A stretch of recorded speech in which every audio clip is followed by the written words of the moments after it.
Imagine a slick car dealership manager named Marcus, perched like a king in his gleaming kingdom of chrome and horsepower, thinking he could humiliate Sandra Bullock for strolling in, dressed like she just rolled out of a dive bar, never once suspecting the powerhouse he was tangling with.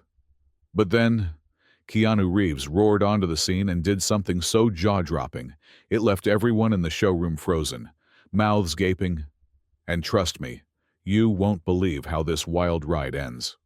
What unfolded next spiraled into a scandal no one could have predicted.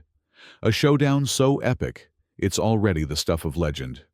Before we dive into this tale of pride, power, and payback, let us know where you're tuning in from. Drop it in the comments below. And if you love stories like this, hit that subscribe button because tomorrow, we've got another blockbuster story revving up just for you. Picture this. Pinnacle Motors, a dazzling car dealership smack in the heart of Los Angeles, California, where the air hums with the promise of American muscle and exotic speed. This isn't just a showroom. It's a cathedral of automotive dreams, where the ultra-rich come to worship.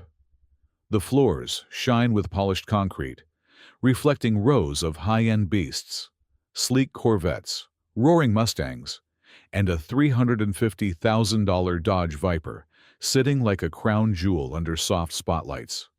The scent of fresh leather wafts from the seats, mingling with the faint tang of premium wax. In the corner, a VIP lounge glows under a flickering neon Bud Light sign, straight out of a roadside bar but somehow fitting here, where bourbon flows freely for the right customers, served in crystal tumblers by staff trained to spot wealth from a mile away. The faint rumble of a classic rock playlist fills the space, whispering a subtle message. If you have to ask what that Viper costs, you don't belong here. This is a playground for the elite, a shrine to status and style, where ordinary folks dare not tread, unless they're ready to be schooled. And who rules this chrome-coated empire? Marcus, the dealership manager, a man who wears his authority like a second skin. Dressed in a $2,000 suit that hugs his frame just right, a flashy Rolex glinting on his wrist, he's the picture of polished ambition. Once a scrappy, used-car salesman hawking beat-up sedans in dusty lots, Marcus clawed his way up to this glitzy gig, and he's not about to let anyone tarnish his shine. He tosses his keys to assistants with a flick of his wrist, a power move that says he's the boss, the gatekeeper, the one who decides who's worthy of Pinnacle's prestige. His eyes are sharp, his smile sharper, both honed from years of reading people, sizing them up in seconds. To Marcus, every sale is a battle, every customer a test, and with his annual bonus hanging by a thread after a slow quarter, he's got no patience for time wasters. He's not just selling cars. He's selling a lifestyle, a ticket to the top, and he'll guard that exclusivity with every fiber of his being. Then the air shifts. The glass doors swing open with a quiet whoosh, and in walks a woman who, anywhere else, might have blended into the crowd. She's decked out in a faded denim jacket, ripped jeans sagging at the knees, and scuffed sneakers that squeak faintly on the polished floor. Her hair's a messy tangle under a worn baseball cap, and she's got no makeup, no flash. Just a rugged, unpolished vibe that screams, "I don't care." To most, she's invisible, a nobody drifting through. But here, in this temple of excess where every detail screams wealth, she sticks out like a dent on a showroom fender. Marcus, mid-pitch to a VIP client in a tailored blazer, freezes. His gaze locks onto her, narrowing as she ambles toward a row of cars, hands stuffed in her pockets. He doesn't even need to think it through. Tourist, he decides. One of those gawkers who'll snap a selfie with the Viper, waste my time, and leave without a dime. In his world, that's a cardinal sin, and he's not about to let it slide. But here's the kicker. That woman in the denim and sneakers, that's Sandra Bullock, Hollywood royalty, worth over $250 million, slumming it incognito to surprise her nephew with a car that'd make his jaw drop. She's not here to play the star. She's here to keep it real, to pick out something special without the red carpet fuss. Sandra's always loved the roar of an engine, the feel of a steering wheel. But she's never cared for the games people play to prove they're better than the next guy. She's seen it all, felt the stares, heard the whispers, and usually she lets it roll off her back. Today, though, she's walking into Marcus's trap and he's got no clue who he's about to tangle with. He sees a faded jacket. She knows she could buy this whole dealership twice over and still have cash for a burger run. The stage is set, the tension's thick, and Marcus is about to make the biggest mistake of his career. It starts subtle. Sandra drifts toward the Viper, her fingers brushing the hood like she's greeting an old friend. Marcus adjusts his tie, excuses himself from the VIP, and strides over, his polished loafers clicking with purpose. He's already decided she's a nuisance, a threat to the pristine experience he's crafted for his real clients, the ones with offshore accounts and private jets.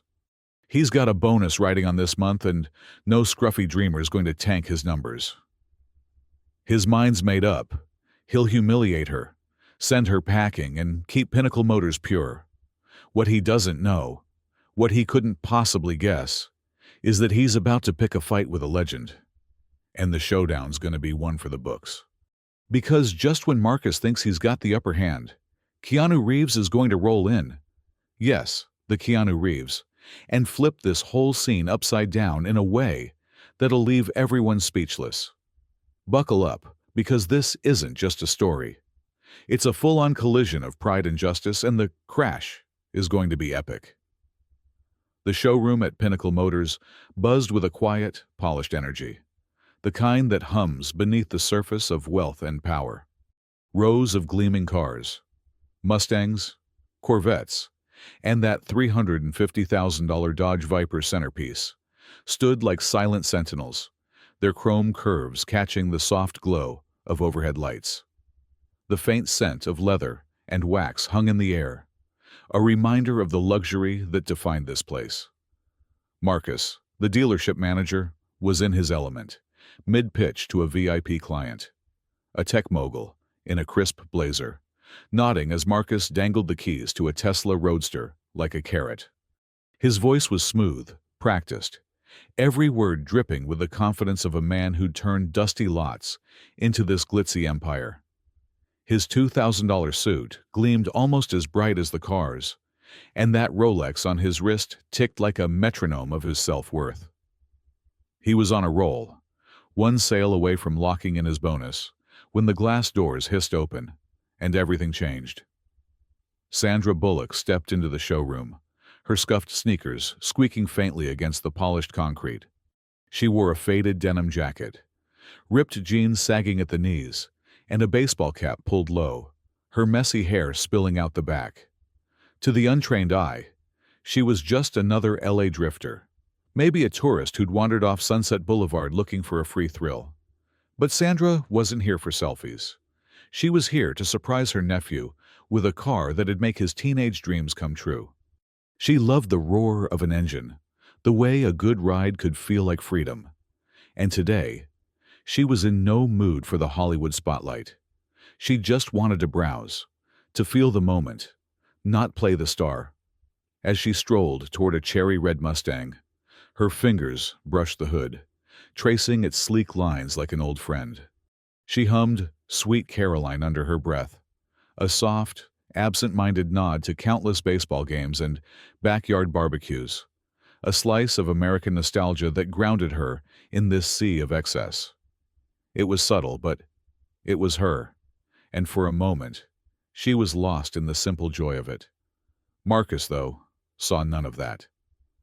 His sharp eyes snapped to her the second her sneakers hit the floor, cutting through his sales pitch like a blade. He froze mid-sentence, the Tesla keys dangling in his hand, and a sneer curled his lip. "Flip-flops in my showroom? Not today," he muttered under his breath.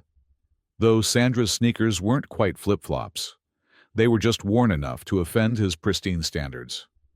To Marcus, she was an intruder, a smudge on the polished perfection of Pinnacle Motors. He'd spent years clawing his way up from hawking rust buckets in the valley, dodging repo men and bad checks, to land this gig.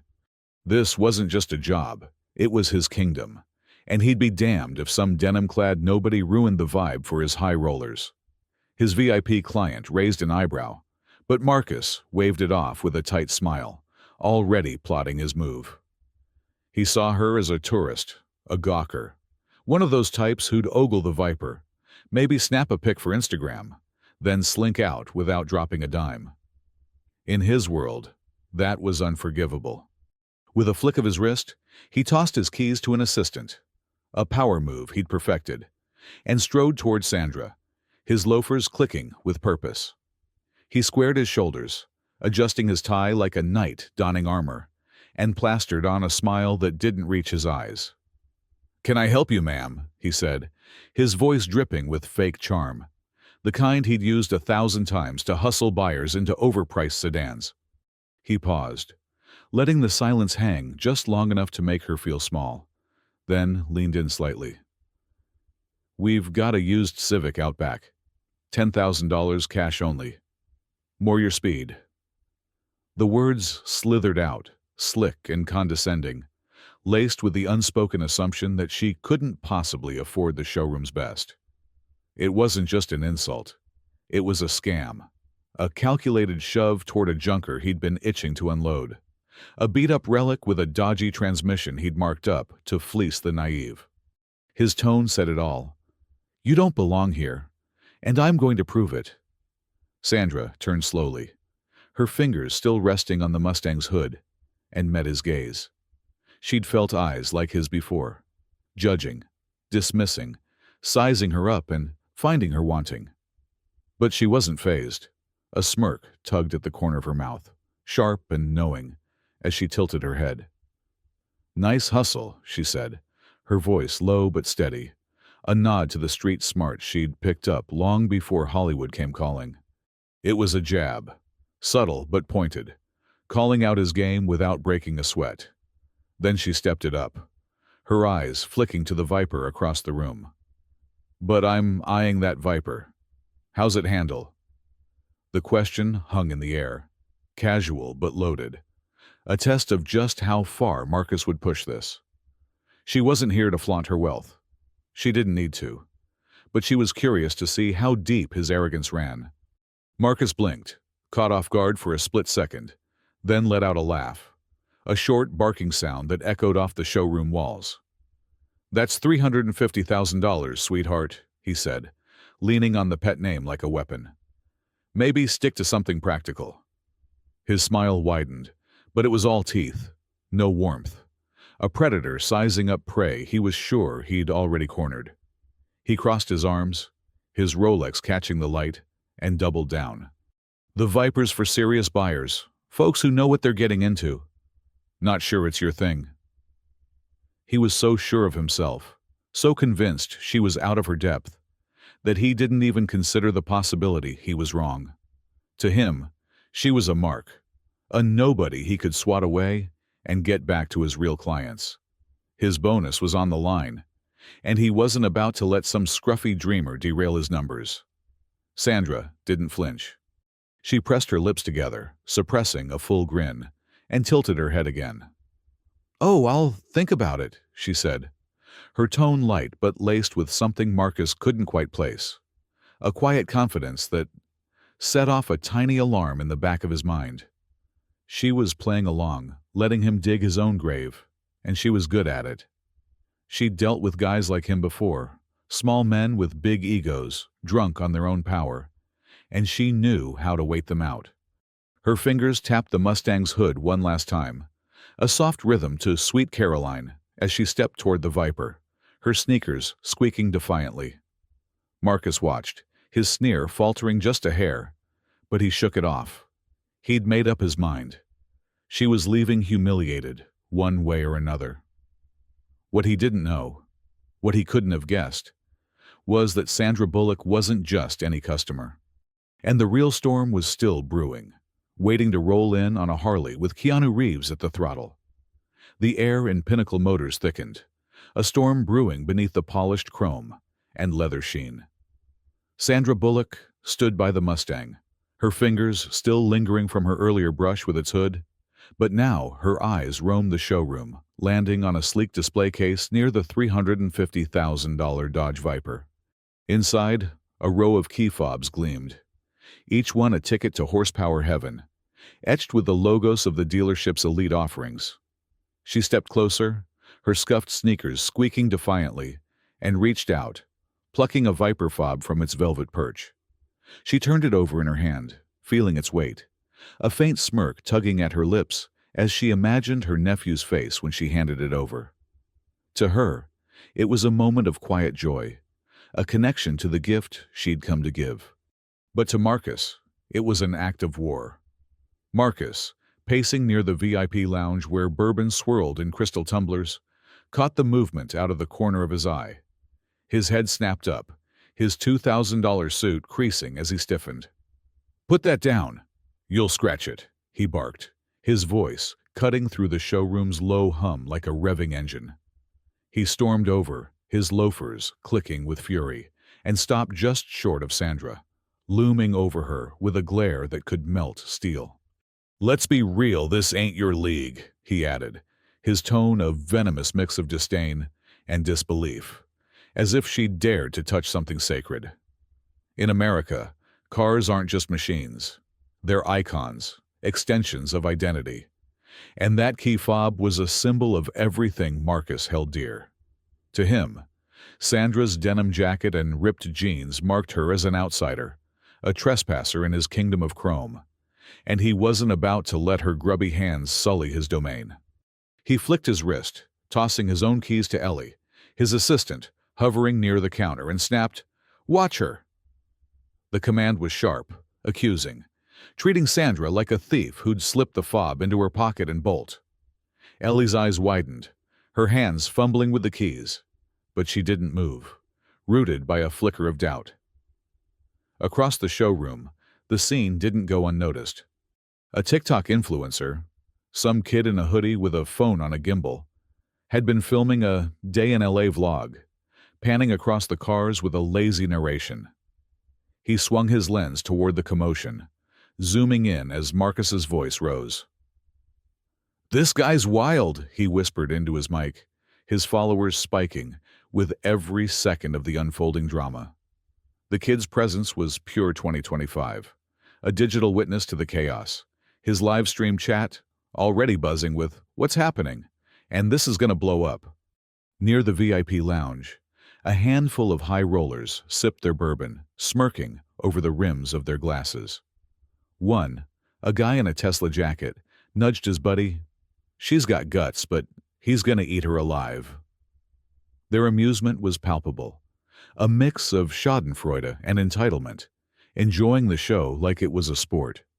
But Ellie, still clutching Marcus's keys, shifted uncomfortably, muttering under her breath, "This feels off." She'd seen Marcus flex his authority before, shooing away broke dreamers with a sneer, but something about this felt different, heavier, like the air before a crash. Marcus wasn't done. He doubled down, stepping closer to Sandra, his Rolex glinting as he crossed his arms. "You don't touch what you can't afford," he said, his voice low now, a growl meant to intimidate. He'd sized her up, faded denim, no flash, no status, and decided she was a blight on Pinnacle Motors' pristine reputation. His bonus hung in the balance, and every minute she lingered was a threat to his numbers. He'd built this place into a haven for the elite, a sanctuary where the ultra-rich could flex their wealth without riffraff, muddying the waters. Sandra, with her casual defiance, was a crack in that facade, and he was determined to seal it. He jerked his head toward Ellie again, his eyes never leaving Sandra. "Make sure she doesn't wander off with anything," he added, the implication clear. She was a liability, a shoplifter in waiting.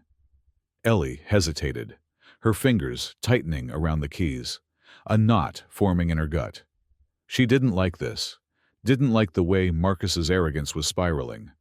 But she stayed silent, trapped between loyalty and unease. Sandra, though, didn't budge. She set the key fob down gently, almost mockingly precise, then turned to face Marcus full-on. With a slow, deliberate move, she leaned against the Viper's hood, crossing her arms over her denim jacket. The metal was cool under her weight, a quiet rebellion in itself, and she tilted her head, locking eyes with him. "No bourbon for me, huh?" she said, her voice steady, cutting through his bluster like a knife. "Guess I'm not VIP enough." It was a jab, sharp and loaded, pointing out the exclusion she'd felt from the moment she walked in. In Pinnacle Motors, the bourbon flowed freely for the right customers, those slick suits Marcus fawned over. But for her, nothing. It wasn't about the drink. It was about the disrespect, the assumption she didn't belong.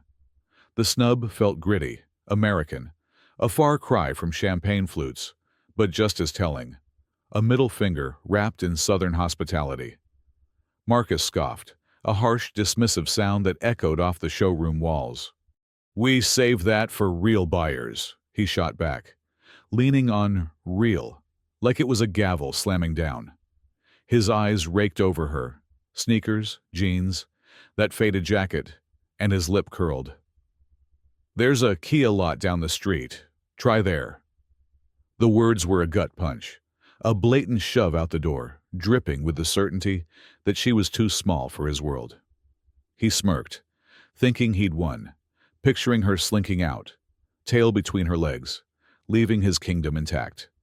The TikTok kid zoomed in tighter, his chat exploding with "oh snap" and "he's toast," sensing the tension coiling like a spring. The VIPs chuckled, sipping their bourbon, while Ellie bit her lip, her unease growing. She'd seen Marcus push people out before, but this felt personal, and she couldn't shake the feeling that he was misreading the road ahead. Sandra didn't flinch. She held his gaze, her arms still crossed, her weight still on the Viper like she owned it, which in a way she could have. That smirk flickered again, a glint of something dangerous in her eyes. She'd played this game before, faced down bigger egos than Marcus's, and she knew how to wait, how to let them trip over themselves. The key fob sat back in its case, but the line had been drawn, and Marcus had just crossed it. The showroom held its breath, the influencer's phone humming, Ellie's doubt simmering, and somewhere outside, the faint rumble of a Harley grew closer. Marcus thought he was in control, but the tension was about to snap, and when it did, Pinnacle Motors would never be the same. The tension in Pinnacle Motors was a live wire, sparking and ready to ignite. Sandra Bullock stood leaning against the $350,000 Dodge Viper, her arms crossed, her denim jacket creased from the showdown with Marcus. The showroom's polished concrete seemed to pulse under the weight of every stare. Marcus's glare, Ellie's nervous glance, the TikTok influencer's phone humming with his live stream, and the bourbon-sipping VIPs watching like hawks from their leather perch. Marcus had just landed his latest blow, sneering that Sandra belonged at a Kia lot, his Rolex glinting as he smirked, certain he'd crushed her. He thought he'd won, thought he'd sent this scruffy nobody packing, keeping his chrome kingdom pristine. But the air shifted, a low rumble growing outside, like thunder rolling down Sunset Boulevard. The glass doors of Pinnacle Motors swung open with a heavy creak, and the entire showroom froze as Keanu Reeves made an entrance no one would forget. It started with the sound, a deep, guttural roar that rattled the windows before he even appeared. A matte black Harley-Davidson growled to a stop just outside, its engine snarling like a beast unleashed. Keanu swung off the bike, his boots hitting the pavement with a deliberate thud. He wore a worn leather jacket, scuffed jeans, and a pair of aviators that caught the LA sun, his hair slightly mussed but effortlessly cool. This wasn't just Keanu Reeves, Hollywood icon. This was Keanu the Rebel, the guy who'd ride into any storm and come out swinging. The American love for outlaws and open roads pulsed in every step as he strode through the doors, the Harley's echo lingering like a warning shot. He didn't glance at the Mustangs or Corvettes. didn't acknowledge Marcus's gaping stare or the VIP's murmurs. His eyes found Sandra instantly, and a slow, warm nod passed between them. The kind of look that spoke of years of friendship, of battles fought side by side. The showroom held its breath, sensing the tide was about to turn. Marcus blinked, his smug grin faltering as Keanu crossed the floor, his boots scuffing the concrete with a rhythm that screamed confidence. Ellie clutched the counter, her knuckles white, while the TikTok kid swung his phone toward Keanu, whispering, "No way, that's him," to his thousands of viewers. Keanu stopped right in front of Sandra, close enough that the leather of his jacket brushed her denim sleeve, and without a word, he pulled her into a hug, a real, strong embrace, the kind that said, "I've got you." "Been too long, Sandy," he murmured, his voice low and gravelly, pulling back just enough to flash her a grin that could have lit the room. Sandra's smirk softened into a genuine smile, her eyes crinkling. "Far too long, Keanu," she shot back, her tone warm but edged with mischief, like they were in on a joke Marcus couldn't hear. The VIPs leaned forward, their bourbon forgotten, while Ellie's jaw dropped. Marcus's face twitched, a crack in his polished facade, as he realized something big was unfolding, and he wasn't in control. Then came the twist that flipped the whole scene upside down. Keanu's gaze swept the showroom, landing on the display case where the Viper's key fob sat, the same one Marcus had snapped at Sandra for touching. With a casual swagger, he reached over, plucked it from its velvet cradle, and tossed it to Sandra in a smooth arc. She caught it one-handed, her grin widening as the fob glinted in her palm. "This one's on me, let's roll," Keanu said, his voice carrying just enough edge to make Marcus flinch. But he wasn't done. He pulled his phone from his jacket, tapped it a few times and held it up, a red live icon flashing on the screen. "Check this," he said to the X livestream, his aviators reflecting the showroom's lights. "Dude's tripping over my girl." The words were calm, almost playful, but they landed like a sledgehammer, broadcasting Marcus's blunder to millions in real time. The TikTok kid gasped, his chat exploding with "Keanu!" and "This is insane," as his follower count skyrocketed. Ellie bit her lip, her doubt turning to awe, while the VIPs exchanged stunned glances, their smirks wiped clean. Sandra, holding the fob, didn't miss a beat. She reached into her faded denim jacket, fishing out a worn leather wallet, and slid a card from its folds. Not a credit card, not a license, but a battered SAG-AFTRA membership card, her name printed in faded ink. She held it up, letting it catch the light, and grinned at Marcus, her eyes dancing with defiance. "Guess I can afford it after all," she said, her voice steady but sharp, slicing through the silence. The card wasn't flashy, no Hollywood glitz here, but it was a quiet flex, a nod to her decades in the industry, her $250 million empire built on talent and grit. The TikTok influencer zoomed in, his voice cracking as he yelped. "That's Sandra Bullock." His livestream chat went berserk, emojis flooding the screen, while his followers spiked into the tens of thousands. Ellie's hands flew to her mouth, her earlier unease now a full-blown realization that Marcus had picked the wrong fight. The VIPs were speechless, their bourbon glasses clinking as they set them down, no longer amused but rattled. Marcus's face drained of color, his Rolex suddenly feeling like a shackle. He opened his mouth, but nothing came out. His slick charm, his hustler's edge, all gone in the face of two legends standing shoulder to shoulder. Sandra twirled the Viper's fob around her finger, her grin pure mischief, while Keanu's phone kept streaming, capturing every second of Marcus's unraveling. The showroom, once his kingdom, now felt like a courtroom, and he was on trial. The TikTok kid's followers hit 1 million, his chat screaming "No pinnacle purge" before the hashtag even existed. Ellie's eyes darted between Sandra and Keanu, her loyalty to Marcus crumbling. The VIPs started whispering, Not about Sandra now, but about Marcus. How he'd misjudged. How he'd fallen. Keanu's live stream ticked past 1 million views, each one a nail in Marcus's coffin, and Sandra's SAG-AFTRA card sat like a checkmate on the board.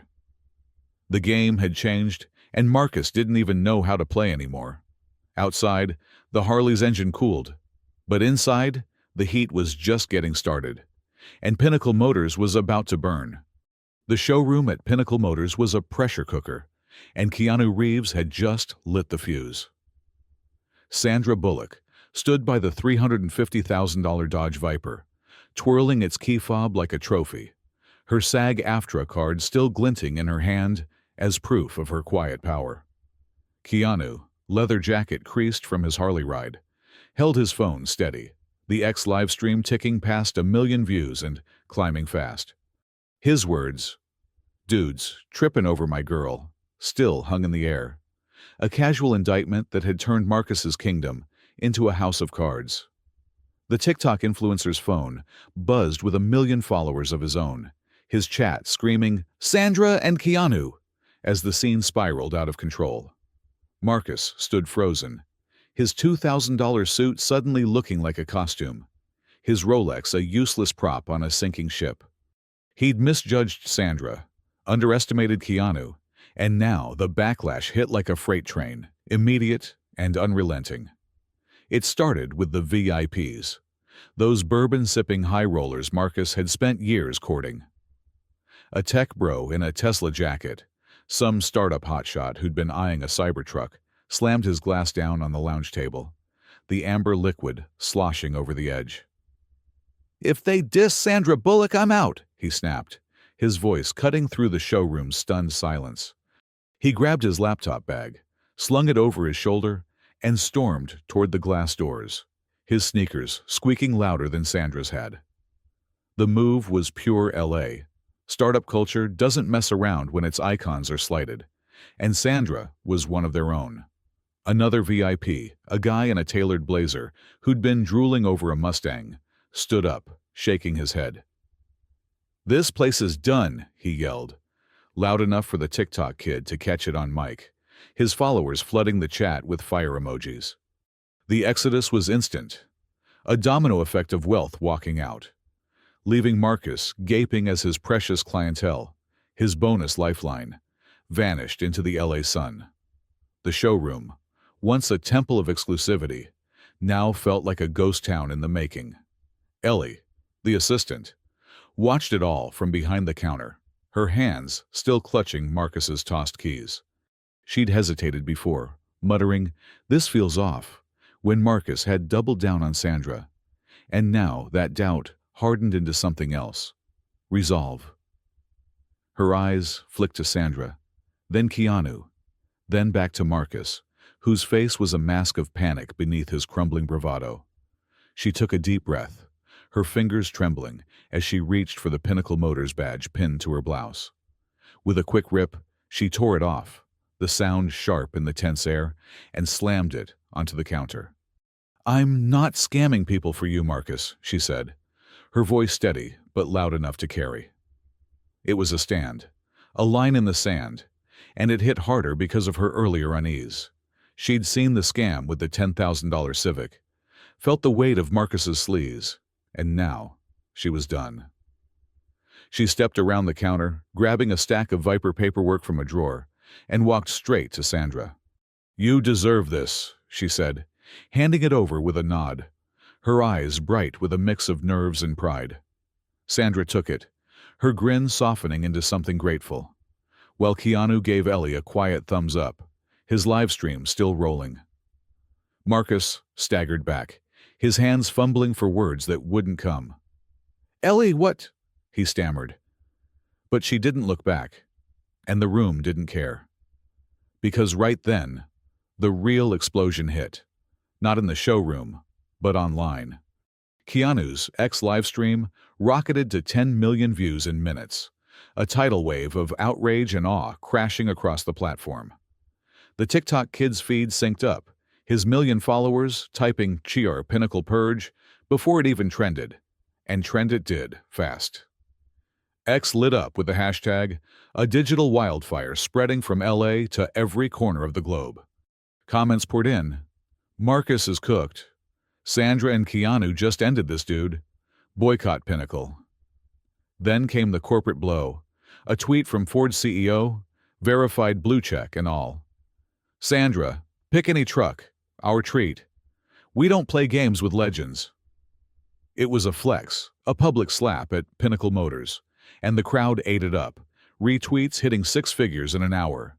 Yelp chimed in next, Pinnacle's rating plummeting from 4.8 stars to 1. 3 overnight, reviews flooding with rude staff, scammers, and Sandra deserved better. The showroom's digital death knell rang loud, a consumer revolt Marcus couldn't outrun. He tried, though.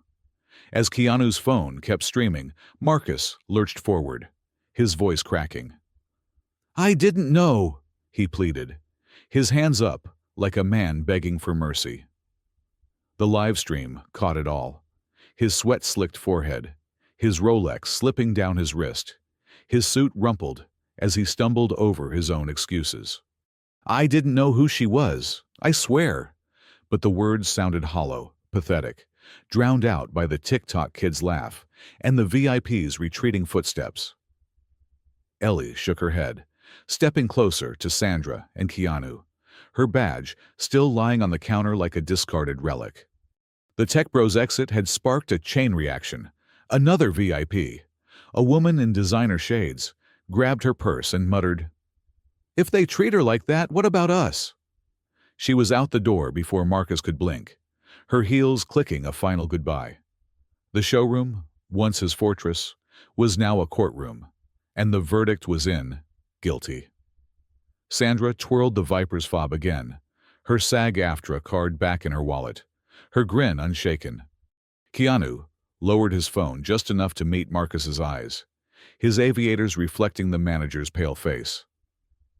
Should have offered her the bourbon, he said, voice low but cutting, a line that landed like a punch on the live stream. The TikTok chat erupted. Savage. Keanu wins, as the views ticked to 15 million. Ellie stood tall, her stand complete, the paperwork in Sandra's hands a quiet triumph. Marcus sank against a display, his kingdom crumbling around him, the neon Bud Light sign flickering like a mocking laugh. Pinnacle Purge hit 50 million impressions, Ford's tweet pinned at the top, Yelp reviews piling up like wreckage. He'd built his world on chrome and cash, but Sandra and Keanu had torn it down with respect and a Harley's roar, and the fallout was just beginning. The dust had barely settled at Pinnacle Motors, but across town in East LA, a different kind of engine was revving up, one fueled by heart, not hubris. Sandra Bullock and Keanu Reeves stood side by side in a sun-scorched lot, the $350,000 Dodge Viper gleaming under a makeshift banner that read, East LA Rides. It was a pop-up car show, born from the ashes of Marcus's downfall, and the air buzzed with laughter, music, and the roar of horsepower. Sandra's nephew, a lanky 17-year-old with wide eyes, ran his hands over the Viper's hood, his jaw slack as Sandra tossed him the key fob Keanu had gifted her back at the showroom. It's yours, kid, she said, her denim jacket flapping in the breeze, her grin as bright as the chrome. The crowd, locals, kids, families, erupted in cheers, phones flashing as they snapped pics of the Hollywood star turned fairy godmother. Keanu, still in his leather jacket, straddled his matte black Harley-Davidson, revving the engine with a growl that shook the pavement. Free rides for the kids, he shouted, his voice carrying over the chaos, and a line of giggling children formed instantly, their sneakers kicking up dust. This wasn't just a handover. It was a celebration, a slice of community joy that turned a showdown into something beautiful, a hallmark of the American spirit where triumph lifts everyone up. Ellie, the former Pinnacle Motors assistant, stood nearby, her badge long gone, her blouse swapped for a faded tee that matched the day's gritty vibe. She'd walked away from Marcus's scam-riddled world, her stand against him still ringing in her ears. "I want to sell cars, not egos," she said to Sandra, her voice firm but tinged with hope. Sandra nodded, cracking open a Coke from a cooler, the hiss of carbonation cutting through the noise. "You'll find your road," she replied, handing Ellie a can.